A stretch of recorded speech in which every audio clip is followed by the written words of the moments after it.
Ele disse: enquanto você estiver tentando me mudar,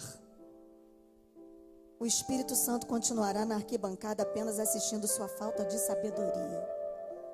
Toda mulher que tenta roubar o lugar do Espírito Santo se frustra, porque o único que pode mudar alguém é Deus. Isso são palavras de um marido muito aborrecido, como o meu estava.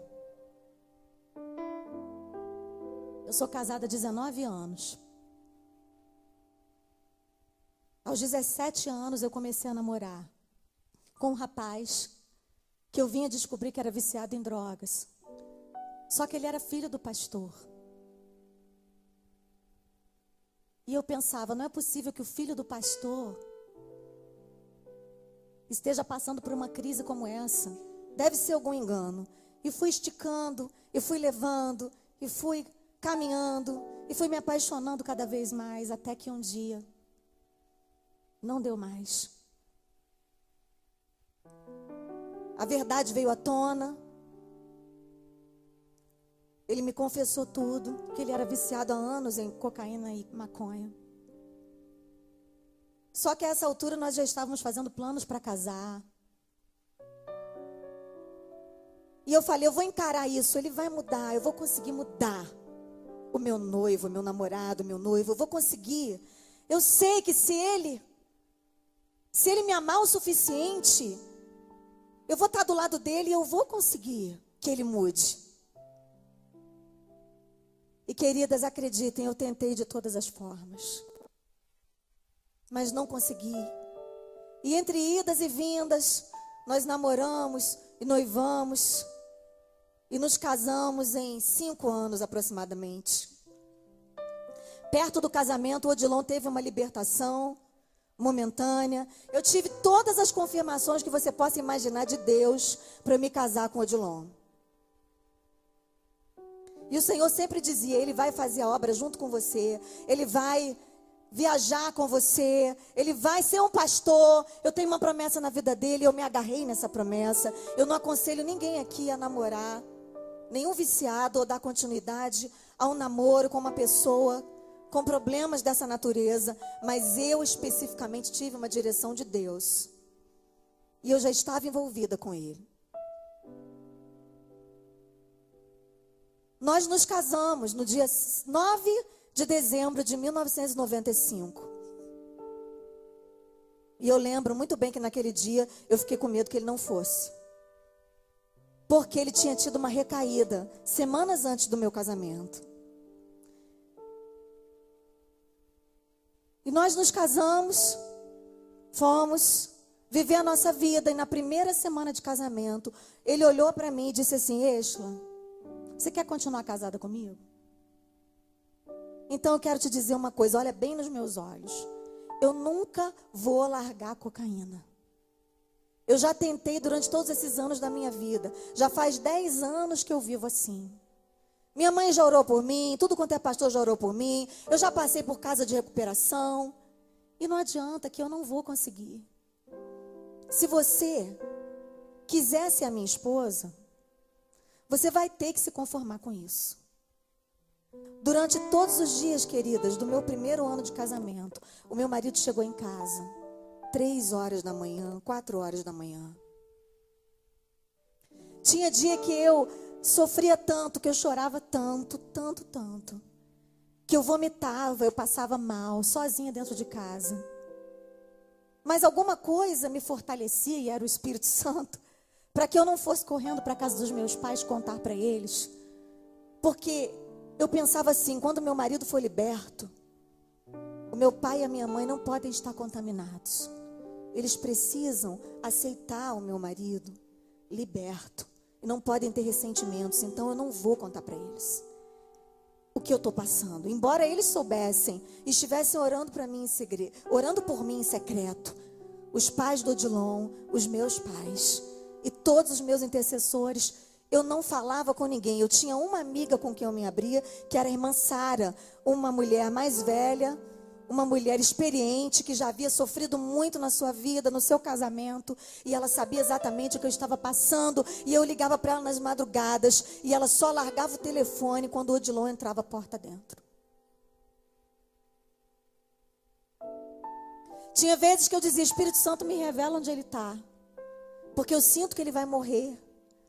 Aí eu saía de casa e ia procurar o Odilon nos lugares que eu achava que ele poderia estar possivelmente. Já busquei ele em Boca de Fumo.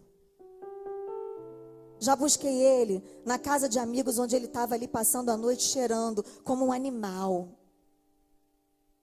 Às vezes ele ficava dias nessa situação, sem tomar banho. Totalmente entregue nas mãos do diabo. Eu sei que tem gente aqui que sabe exatamente do que eu estou falando. Porque já viveu ou vive isso. Com alguém muito próximo. Mas eu não cansava de tentar fazer o Odilon mudar com as minhas próprias forças. E eu não estava percebendo o quanto eu estava tomando o lugar do Espírito Santo. Teve uma vez que a gente brigou tanto, mas tanto, queridas, que a vizinha foi lá no meu sogro, escreveu uma carta e mandou para ele, a minha vizinha de parede com parede. E falou assim, a carta dizia assim no começo: Pastor José Santos, eles vão se matar. E detalhou as nossas brigas. O Odilon não me agredia fisicamente, mas verbalmente, nós nos agredíamos direto. Porque eu não tinha um pingo de sabedoria. Eu era muito nova, eu era uma mulher rixosa. Meu sogro chamou a gente para conversar. E quando a gente chegou lá no gabinete, ele falou, Odilon, o meu sogro é também sogro do pastor Silas Malafaia. Ele é pai da Elisete Malafaia. Ele chegou e falou assim, você já me viu gritando com a sua mãe, meu filho? O Odilon falou, não, papai. Ele chegou para mim e falou, Estila, você está acostumada a ver os seus pais gritarem? Eu falei, toda hora meu pai grita, minha mãe grita lá em casa, todo mundo grita. Porque todo mundo é nordestino, a gente está acostumado a gritar. E o seu filho acha que eu estou gritando com ele toda hora que eu falo um pouquinho mais alto. Se eu fizer uma cara feia, ele acha que eu estou querendo mandar nele. Mas às vezes eu queria mesmo, sabe? E eu queria que ele fosse transformado pelo poder do meu amor. Eu jamais conseguiria. E quando o Odilon chegou para mim e olhou nos meus olhos e disse, eu nunca vou mudar, desiste de mim. Ali caiu a ficha.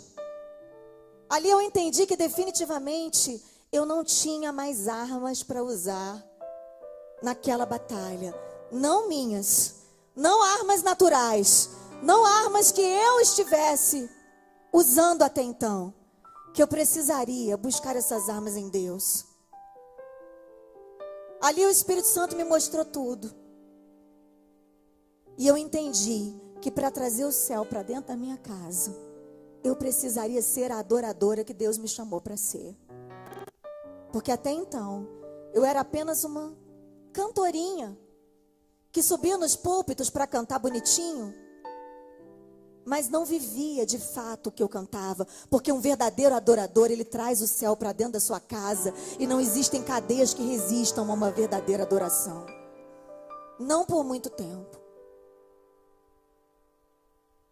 E eu lembro que àquela altura eu já estava preparando o meu novo CD, que seria o Tira-me do Vale. Na verdade era o meu primeiro CD. Eu tinha gravado um disco, um vinil. Lembram do vinil? Quem é da época do vinil aqui?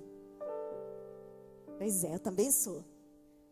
E o meu primeiro disco era esse vinil, que a gravadora não chegou a lançar na época. E aí uma outra gravadora me fez uma proposta no meio desse furacão todo que eu estava vivendo. E eu fui gravar um disco chamado Tira-me do Vale. E na preparação desse CD, eu estava vivendo o pior vale da minha vida. Eu estava vivendo o pior momento da minha vida. Lágrimas solitárias, lágrimas de dor, de angústia, de tristeza, de desespero, achando que Deus estava olhando para todo mundo, menos para mim. E que qualquer vale ele estava presente, menos no meu. E eu lembro que eu olhei para o meu esposo e disse assim, eu não vou desistir de você. E a partir daquele dia eu mudei de atitude. Eu decidi que eu seria a melhor mulher do mundo. Eu decidi que eu ia aproveitar cada dia da vida do meu marido. Eu decidi que ele ia querer voltar para casa. Então eu disse para ele assim: a partir de agora, você não usa mais droga na rua. Você vai usar em casa. Porque eu não quero que você morra. Eu quero que você sobreviva para viver as promessas de Deus na sua vida. E ele ria na minha cara. Ao invés de pegar os pacotes de maconha que ele trazia para dentro de casa e jogar no vaso da descarga, eu comecei a ficar do lado dele, esperando que ele usasse. Ele tendo alucinações, vendo coisas, quando usava cocaína, quando usava maconha, ficava rindo à toa. E depois ele queria fazer amor comigo. E eu fazia. Já que a gente tem tanta liberdade para falar aqui entre meninas. E eu decidi que eu ia santificar o meu marido através da minha vida. E eu comecei a fechar as brechas dentro da minha casa. E o Espírito Santo foi me dizendo o que eu deveria fazer. E eu não quero fazer disso aqui uma doutrina, nem uma regra para a sua vida, mas eu quero dizer o que Deus falou comigo, e é muito pessoal. E se você quiser usar para a sua vida, você usa. E se você não quiser, eu sei que o Espírito Santo vai te revelar um outro caminho. Mas ele me disse: pare de ver novelas. Eu assistia todas, só quando eu não tinha nada para fazer. Das 3, das 6, das 7, das 9. Que eu sempre arrumava nada para fazer e ficava diante daquela ilusão, me sentindo frustrada, porque a minha vida não era aquele conto de fadas. Por que a minha vida não tinha aquele final feliz? E eu decidi abolir isso da minha vida. Eu falei: no lugar da novela agora, eu vou adorar a Deus dentro dessa casa. E cada vez que eu pensava em assistir uma novela, eu ia lá e colocava um louvor. Comecei a substituir todos os meus CDs do mundo por adoração dentro da minha casa. Eu não estou dizendo que você não pode apreciar uma boa música ou colocar uma música bonita para namorar, porque você não tem que namorar ao som da Exla cantando simplesmente adorar. Ninguém merece esse clima.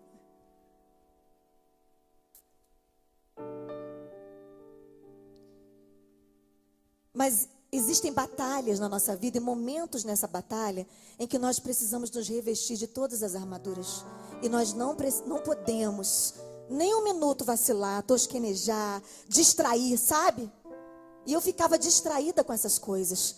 Essas coisas tiravam a minha atenção de Deus. E colocavam a minha atenção no problema, na luta, no caos, na adversidade, na dificuldade. Cada vez que eu ouvia uma música romântica, eu ficava mais triste, mais deprimida, lembrando mais ainda da minha dor. Então, ao invés de ouvir essas músicas, eu comecei a ouvir adoração. Bem alto dentro da minha casa. E eu não tinha empregada, eu saía limpando a casa. E eu ungia a casa, e limpava a casa. E ungia a minha cama. E o travesseiro onde meu marido deitava. E eu declarava: aqui vai deitar um homem de Deus. E quando ele dormia, eu colocava a mão na cabeça dele também, lambida de óleo. E fazia carinho nele, declarava: homem de Deus, pastor,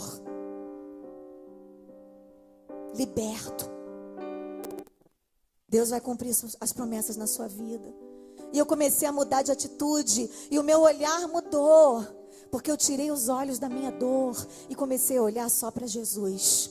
Como essa mulher aqui, ó, que entrou naquele recinto e só tinha olhos para Ele. Toda vez que você entrar no lugar da sua vergonha, da sua adversidade, no lugar onde estiverem os seus inimigos, você tem que tirar os seus olhos deles e tem que mudar o seu olhar para Cristo.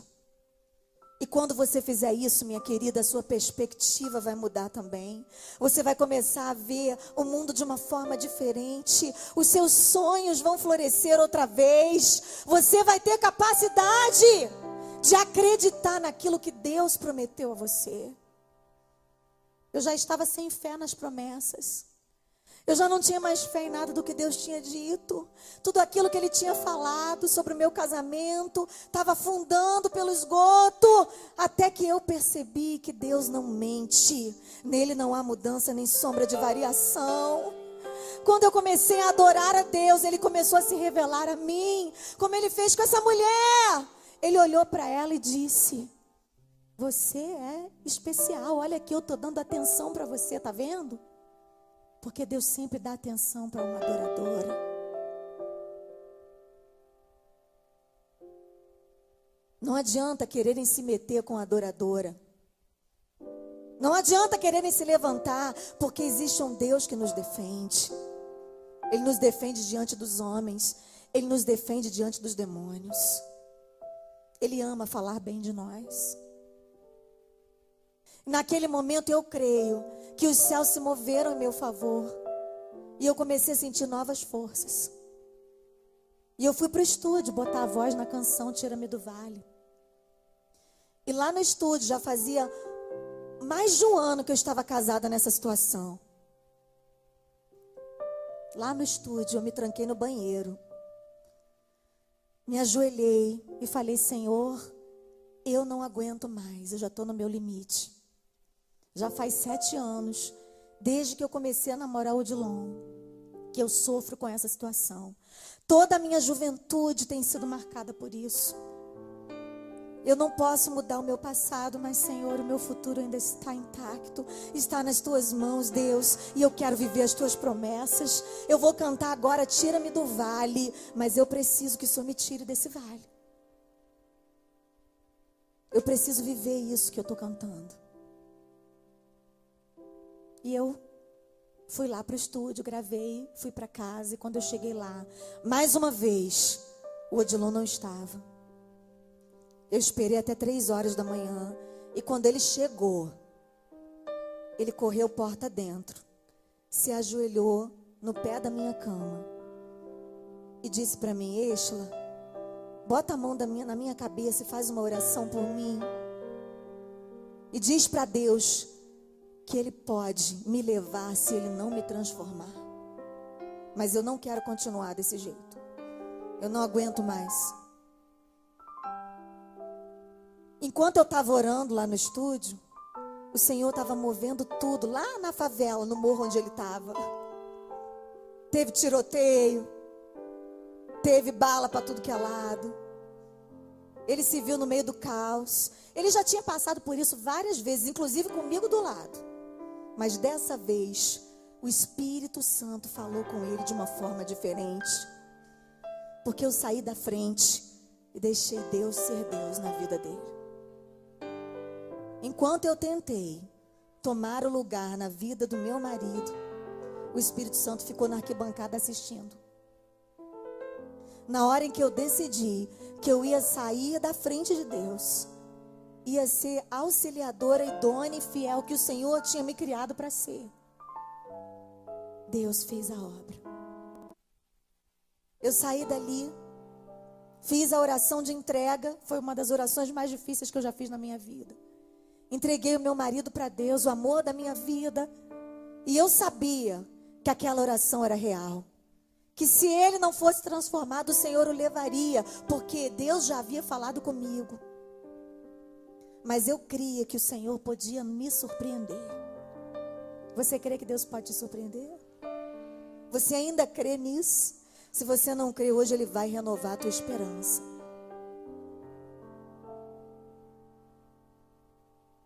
E eu tinha uma viagem marcada para Macapá, com a pastora Antonieta Rosa. E o Odilon falou: eu vou para o retiro espiritual da igreja. Ele passou a semana inteira em crise de abstinência. Por tudo ele gritava, por tudo ele esbravejava. E eu falando: Senhor, me dá calma, Espírito Santo, me dá a tua graça. Ele não pode perder essa oportunidade de ir para esse retiro. Ele já estava há 1 ano sem ir para a igreja comigo. Vocês podem imaginar? Eu ia cantar sozinha. Eu ia participar do coral sozinha. Eu me envolvi com todos os departamentos da igreja, mas eu ia sozinha. E eu falava: meu Deus, quando é que o meu marido vai me acompanhar de novo? Como é que eu posso ser uma cantora, uma adoradora, tendo um marido que eu vou deixar em casa, e quando eu voltar ele não vai estar porque ele está no morro, ou porque ele está com a casa cheia de amigos usando drogas.